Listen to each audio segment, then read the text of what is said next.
Get ready for an uplifting experience with Coached Soul. Join us as we bring you the dynamic duo of Steve Hudgens, a licensed professional counselor, and Kenya Evelyn, a transformational leadership coach. Together, they'll guide you through engaging episodes filled with valuable insights and actionable tips on mental health, relationships, self-care, emotional well-being, and personal growth. Coached Soul is your go-to podcast for empowering discussions that will help you thrive. So let's get started and welcome our hosts, Steve and Kenya.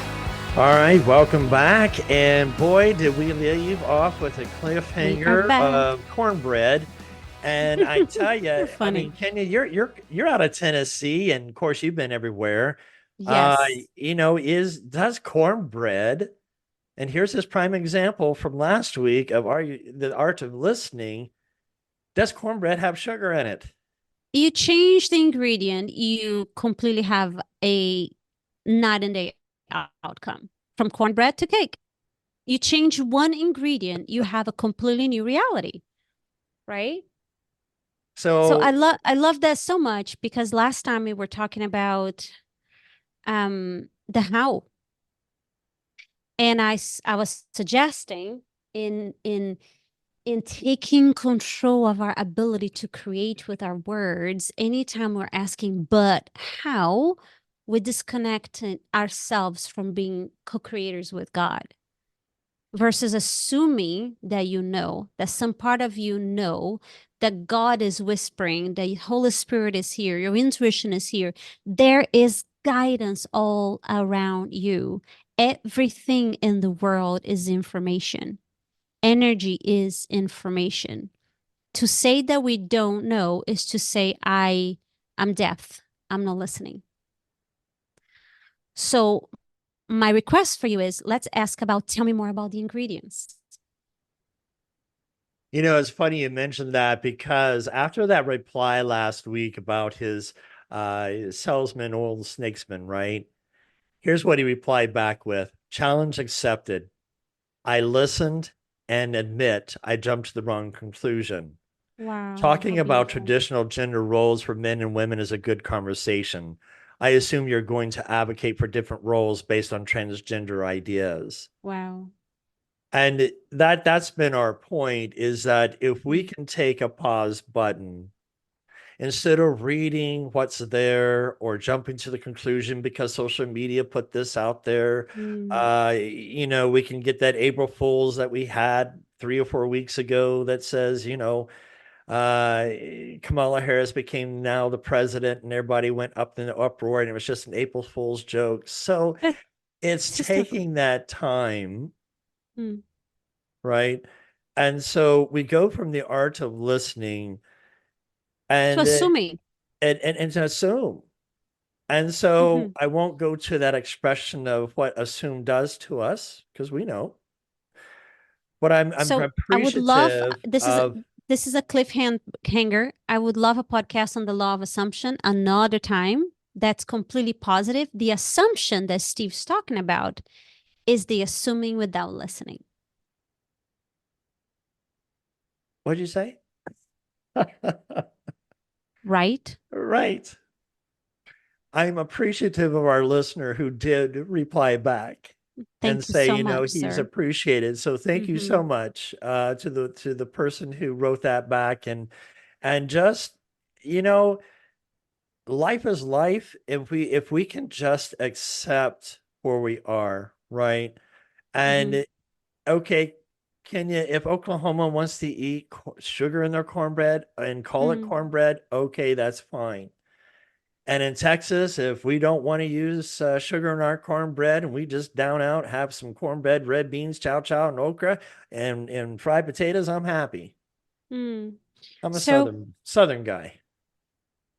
Think about this. What if every problem that we have in life, that we think we have in life, is not the problem itself, but what do you think about the problem? Oh, I love that, because that happened recently in a couples counseling. And I call it my magic pens. Now, typically what I do is I have one person in on what I'm doing. And everybody's like, well, how do you know? How do you know? What I do is I take about 6 pens and I arrange them in a random order on the table. My right hand is placed almost close to the pens, and my hand may show a number 2 next to the pens. I say, what number do you see? We don't see a number out of the pens. Maybe an 8. Okay, so I change up the pens again, and I'll change my hand to like a 0, obvious 0, right? What do you see? Well, I see a 4, I see an 8, and the one that's in on it will say 0. And like, how do you get a 0 out of that mess? And I do this about 2 or 3 times, and they finally, I explain it to them.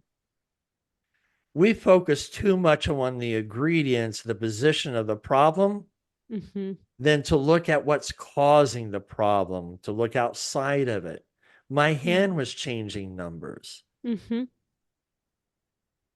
I just call it magic sticks, and you get this aha moment of how do we approach to our problem? It's incredible. And once again, I'll be vulnerable here in this podcast. I got out of a conversation with a beautiful friend of mine, which she's happened to be very intuitive and just a gorgeous reflection.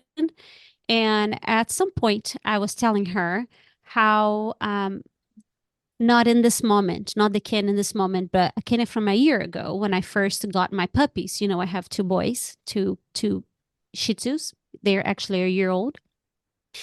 How disappointed I was. Truly, those are my words. I'm disappointed because one in particular is nothing of the personality I wish I would have on a dog. I wish that I'm such a giving person, and I'm the kind of person that if you, Steve, are walking in the street, I will stop you and ask to pet your dog. Like, I love people. I love dogs. I'm always visiting.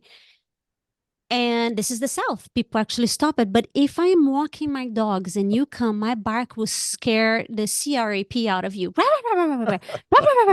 I mean, he's one of those guys that either he's very scared sometimes or aggressive. He comes across very aggressive. And for me, it brought me shame. I was like, how could I attract a dog that doesn't like people? I love people. I caught myself being resentful of my dog. Like, I didn't want to go out with him anymore. I want the kids to do it because I don't want to be the one that has the dog that isn't friendly. Now, why I'm sharing this in public? Number one, you guys know that I'm completely normal human, just like you. I have all the emotions and I go through all the motions. But because I know a few things, right? Reflection of my clients and all, I know that in reality, this is the perfect dog for me. So I'm asking God, show me the gift. How is this the perfect dog for me? And of course, I got this dog after my 16-year-old baby girl, a Maltese puppy, passed away. And she was cuddly. She was sweet. She was always in bowls. I mean, a total companion. Completely opposite of him, right? So here's the gift. Accepting things as is. You know, and with the title of our podcast of problem solving here. Yes. You know, that fits right in. Accepting the gift as complete. So let's say you send me a gift in the mail, and I love that you send me a gift. You said, hey, look out to your mail. It's coming up. But then I open the gift and I don't like the gift. Is it still a gift? Still a gift. It's still a gift. So how do we take perceptions, the art of listening, and what we talked about? Do we force that sugar goes in a cornbread or not? You know, it's that aspect of that's what got us into trouble many moons ago with other cultures, is when Western idealism of religion went into countries to force, well, you're naked, you need to put a bra on, you need to do this. That's right. And so we force a cultural civilization and we lose the beauty and the art. I mean, I love archaeology. I wanted to be an Yes. anthropologist.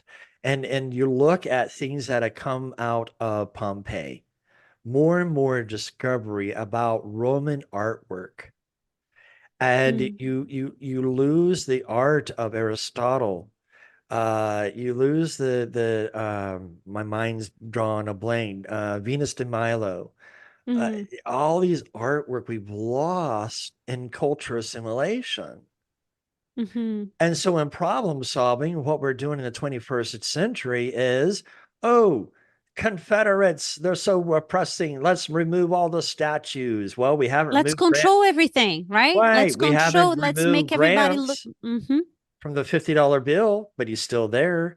But it's how we perceive that. If we're going to give, oh my gosh, then we're creating more of a Yes. problem than what's really there. So outside of the podcast, we're friends, and we Yes. talked about a few things here over what has been the shadows of COVID. What has happened? What kind of blueprint has changed, if anything changed?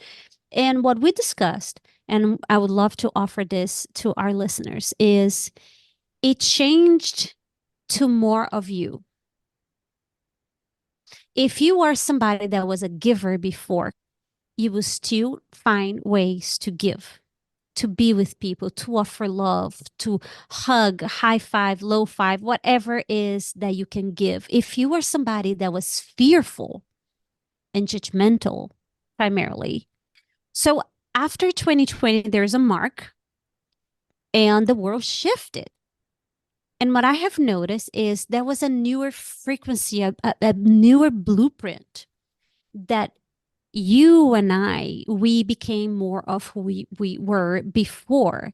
If you're somebody fearful before the 2020 mark, you became even more fearful. Now you have layers of protection in your vestment and your behaviors. And if you were trusting and generous as a primary character trait, you became more of that. You still find a way to connect. You still find a way to give and to be present in other people's lives as well as in your life. Now, this will happen regardless of the year mark, if you will. But because of world history, when big shifts happen, there is a bigger energetic thickness. There's a thickness in the air that facilitates the movement. Now, question for you. Does it bring duality? Is it right or wrong? Or is it neutral? How do you see it? And please listen to my question because there is no right answer. It's just for you to see, have you become more of you? Or are you waiting for something to happen for you to really embrace your ability to listen, your ability to speak? Let's be honest, we're talking listening, our last podcast, and it's all connected. How much I trust. Am I taking life events as gifts, as guidance? Or am I taking it as victim? Oh, shoot, I didn't deserve this dog. I'm a good person. I want a friendly dog, rah, rah, rah, rah, rah. Whatever my shadow self was telling me those days. And now what I see is because of those life events, I learn about detachment. You know what's funny is that it's the generational trauma that gets handed down to each generation. A father's behavior today goes 3 generations later of his behavior. Mm-hmm. Now, are we stopping? Are we doing? Are we changing? I mean, you can do a Google and look at the cycle of our history. Mm-hmm. Every 80 years, it changes the dynamics of who the Oh, yeah. generation is. Just like the financial wave, Right. yes, the entire So, history. what Kenya and I were wanting to do in our podcast with Coach Soul, be a better you. Mm-hmm. It's about learning how to challenge our transgenerational trauma, our toxicity that has entered into our life. And it's about embracing one another's aura. It's not that Kenya is feminine and she knows everything. It's not that Steve knows everything. It's two individuals that are coming together with ideas so that we can present them in a conversation to help you to either A, be a better listener, not to saying that you're not. I learned how to be a better listener just by listening to Kenya. Same. You I know, learned right. by deciding to listening to each other. And so problem solving, it goes back to my magic sticks. Are we looking outside the transgenerational problem solving skills that we are used to? Or can we think outside the box and look at something entirely, totally different? Can we be able to respect something as long as we're not compromising truth? I know that's deep. Are you able to respect yourself Mm, without compromising your character, there your you go. values? Right. Right? Because listening is also knowing where to speak and when to speak and how to speak. And shall we simplify? Because it could seem like it's a lot. It is really speaking from the heart. Like, go back to what I have in my refrigerator for my kids. When they learn to read, to get indoctrinated, treat people the way you want to be treated. That's the 10 Commandments, number one of my house. Treat people the way you want to be treated. Do you want to playfulness? Offer being playful. Do you want excitement? Be excited. Do you want peace? Offer peace. Do you want friends? Be friend. Do you want to be heard? Listen. You know, as you were saying about children, the light bulb kind of went off because, you know, we get into that problem solving skill. Well, if I just force it, I'm just going to give my kid a spanking. They'll turn around. They'll behave. That's the way it's always been. Good luck with It that. didn't hurt us. It didn't hurt us back then. It won't hurt us now. And yet, if we can learn that kids need to be able, right? Adults, please hear me in problem solving with your children. Yeah. Oftentimes as adults, we try to talk to our children on how to ride a motorcycle when they're still stuck in the tricycle stage. True. So it's learning skills. It's learning techniques. Yes. It's learning how to build trust. Yeah. And so if we take steps in our problem solving skill set, that in order to possibly problem solve, there needs to be an order of building trust. With self, trusting yourself first, that it's okay to make a mistake, but also trusting the individual. They're not going to come down on you because, oh my gosh, no, How sugar about in your cornbread's how wrong. about trusting their own IGS, internal Yes. guiding system? Right. We all have an internal guiding system, and in parenting, yes, they're your children. So God wanted you to be their guide, and it's for you to sense how much you guide them and how much you allow them to guide themselves so they can learn. I have one kid in particular that his personality is that he just gets to burn his finger. That's what needs to happen. He learns by doing it. And it doesn't matter how much I want to tell him ahead of time. Just don't do it. Just listen to mama. Yeah, he wants to feel the pain. So, oh yeah, I guess you're right. It hurt.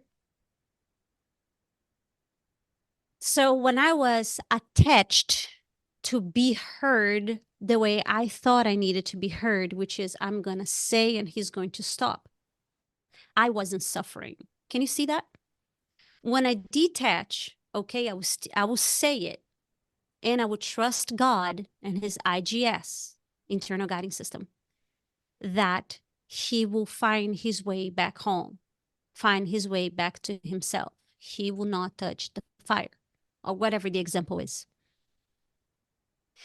Now, he did experience pain, but now a new level of trust rose up because he felt that I was coming from a place of, oh, my mom really didn't want me to feel pain.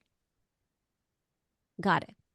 It's not that she was trying to control me, my every step, my every move, or whatever story kids have in their heads. And shall we be honest? I remember being a kid and thinking the same way. I just wanted to do what I wanted to do, and I just didn't want to be, quote, quote, controlled. Oh my gosh, that goes back into the podcast that started all this with the word submit. Mm-hmm. You know, and submit's not about controlling, it's not about obeying.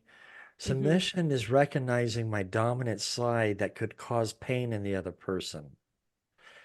So it's recognizing in the moment where I am with who I am and being able to say, you know what? I don't need to problem solve with Kenya by yelling at her and forcing my opinion because that's just going to hurt you even more. So what frequency, it's interesting about frequency. What's coming into my mind, the frequency of a mother yelling at her children. And I see this frequency waves coming towards the kids. 100%. And yelling hurts the nervous system of a child. Oof. Listen, as a recovering yeller, guilty. Yes, it hurts the nervous system of the child and it hurts the nervous system of the person yelling. Mm-hmm. The only thing that doesn't hurt is the certainty that the body will feel the way it is used to. I repeat, when I was a yeller, I was repeating the pattern that adrenaline, that palpitation, that thing was what my body was used to it. So I was recreating the sense of home because I grew up with a mother yelling at me. Or yelling at herself, or yelling at I grew up under a lot of stress.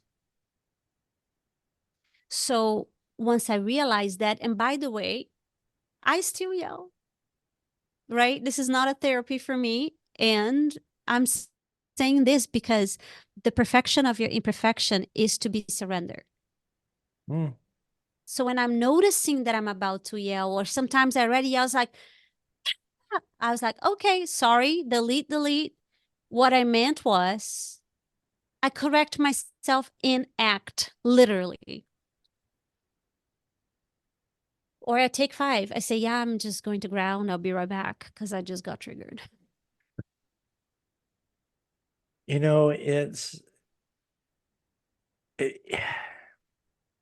I don't like the verbiage when we say I understand. Because how do we truly understand where that person's stemming from? And when we go into the I understanding, it's almost like we try to go into the problem solving, fix it mode. Well, go ahead, Steve. I was just going to say, when we think about problem solving, it doesn't mean that you're wrong for yelling at your kids, Kenya. This is where you're at. But you're not going to be the same Kenya in 5 years from now. And one of the things that I try to talk to my clients about, and folks, this is going to get deep here in a minute. Because part of this is how to learn how to problem solve. And a lot of our problems stem from where we begin to think of the woulda, shoulda, coulda, had the regrets. So in other words, what we do today may be harmful. 3 years from now, we gain the knowledge of, oh my gosh, how stupid were we? It wasn't that we were stupid. We just didn't have the operational skills of what 100%. we just learned. So if we can be patient with ourselves to be able to understand that there is no guilt or shame to be had because we learned something new. It's about what do we do in the moment of our eyes being open going forward, not to repeat that same mistake again. I love this so much. So listeners, may I invite you to make a decision? of what kind of listeners do you want to be? Mm. Truly. Because the decision is the veil that gets to be open when you say, I am stepping into this version that I have no idea how. I'm surrendering the how, but I'm stepping into by faith, by trust. I'm stepping into. What I hear you say, Steve, when you say I don't like the word, I understand, in this context, okay, it could be I see you. I might not understand, but I choose to see you. I see that you're doing your best. I see me doing my best. And sometimes it feels like my best falls flat. Mhm. And it's okay, because what I'm stepping into is the decision to love myself fully. So another word that I would offer to this podcast, problem solving, is how may I love myself even deeper? Mm. How may I love myself in such a way that because I know that I'm a social being, I get to have people around me. I get to love people. And let me tell you how we feel connected, Steve. When I'm going through something and you call me, when you're going through something and I call you, and it could be on air or outside of the air. So I don't care what kind of human being you are, if you grew up in Brazil, Venezuela, Russia, USA, you are a social being. You are a human being. You will never be fulfilled alone. Not in 2024. You may choose to live a life without getting married, and that's totally fine. But by alone, I mean no interaction, no socialization, no giving of your heart, no creating intimacy. You know, if you are to be a person that is the opposite of what you just described, then you're a zombie. Sorry, not sorry. Because true human beings require authenticity, open heart, require taking risks with your heart. Yes. Being vulnerable in public, saying, I'm sorry, I messed up, saying, hey, I heard this thing about being a listener, but I have no clue how to be a listener. And that itself would open the veil for someone to say, wow, he's trying. He actually said it. Can you show me how would you feel? Here's a tip. Ask your wife, how would you feel most heard? How would make you feel heard? And she would answer, well, maybe when I'm talking to you, you're not looking at your cell phone. Or when you just listen and don't offer any feedback. Or you literally go in curiosity to her uniqueness and you ask for, you know what? I choose to be with you. So in order to make the best of our relationship, I want to know, how do I love you best? Mm. Vice versa. The wife would get to hubby and say, hey, we've been running and I have not felt connected. What would make you feel most connected for you? And you listen. You know what? It's interesting because this is going to get into a whole nother rabbit hole too, and we're just about out of time. And it just seems like we keep doing this to ourselves about cliffhanging here. But it goes into, just a therapy session that I had that we were talking about a person's infidelity. Mm. Mm-hmm. And I said, out came from this infidelity because your needs weren't being met. Yep. And this Very common. person goes, well, if I ask, am I not being selfish? Ooh. And so that's a different podcast we can get into about what makes. I would like to answer this though. If you don't ask,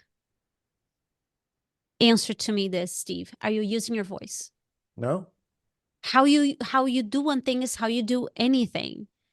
So your biggest mirror in the universe, if you're married, is your spouse. Mm-hmm. I will repeat. Your biggest mirror is your spouse. So if you are running from using your voice, in which areas of your life you're not being authentic, which all comes back to you. My needs are not being met. Okay, you did not express your needs. So is this person meeting a need? Because I double, triple dog dare you, because I had plenty of clients as well that had affairs and multiple 2, 3, 4 marriages and ended up marrying the same person because they are the common denominator of their lives. I am the common denominator of my life. The thing about it is that and we're out of time. It's understanding that if we can get rid of fear of rejection and abandonment because of how I feel, we're living a true authentic self. When we have a voice, we're able to listen to the other person, not trying to go into problem or fix it mode.